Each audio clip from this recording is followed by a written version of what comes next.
जय श्री कृष्णा। गीता स्पंद के इस अंक में आपका स्वागत करते हुए बात करते हैं उस समझ की जो शाश्वत इसलिए है क्योंकि कृष्ण भगवान की कही हुई बातें जो 5000 साल पहले की कही जाती हैं वो आधुनिक मनोविज्ञान भी अलग अलग रूप में ला रहा है।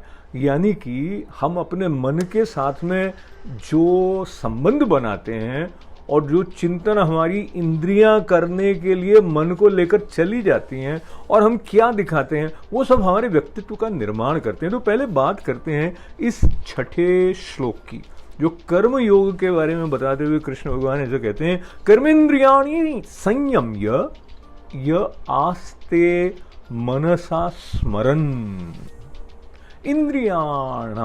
इंद्रियार्थान विमूढ़ात्मा मिथ्याचार स उच्यते। तो कर्मेंद्रियाणी संयम्य मतलब ये जो इंद्रियां हैं इनका संयम, इनको जबरदस्ती रोक लिया, यह आस्ते मनसा स्मरण। तो इंद्रियों को तो जबरदस्ती रोक लिया कि नहीं मेरे को तो ये देखना नहीं है, या कि मुझे ये एक वस्तु खानी नहीं है, या मुझे उस प्रकार की बात को सुनना ही नहीं है।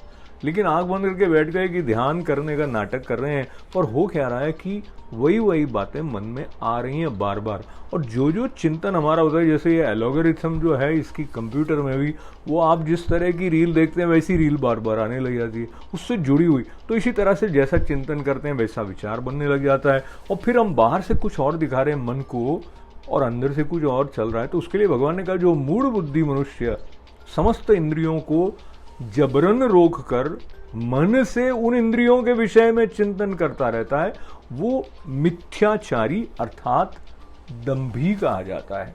तो दंभी जो है वो होना नहीं है हमको। दंभी के लिए अंग्रेजी शब्द अगर हम ले लें तो हिपोक्रेट है, मतलब दिखा कुछ और रहे हैं मगर हैं कुछ और।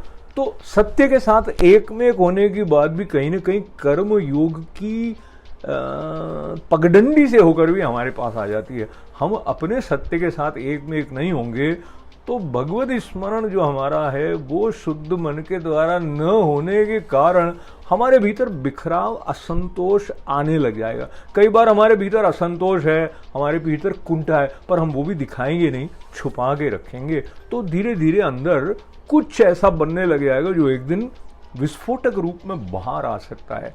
इसलिए किसी के ऊपर क्रोध आ रहा है उसको सिर्फ दबाए रख रहे हैं, उससे नहीं, उसका विसर्जन करने की आवश्यकता है। विसर्जन करने का सीधा सरल उपाय तो भगवद अर्पण करने का है, पर उसके लिए अभ्यास की आवश्यकता है। और कर्म योग में और आगे बढ़ते हुए श्रीमद् भगवद गीता में भगवान के चरणों का आश्रय लेकर हम थोड़ा थोड़ा और सीखेंगे। आपका बहुत सारा आभार है, मंगल कामनाएं हैं और जय श्री कृष्णा।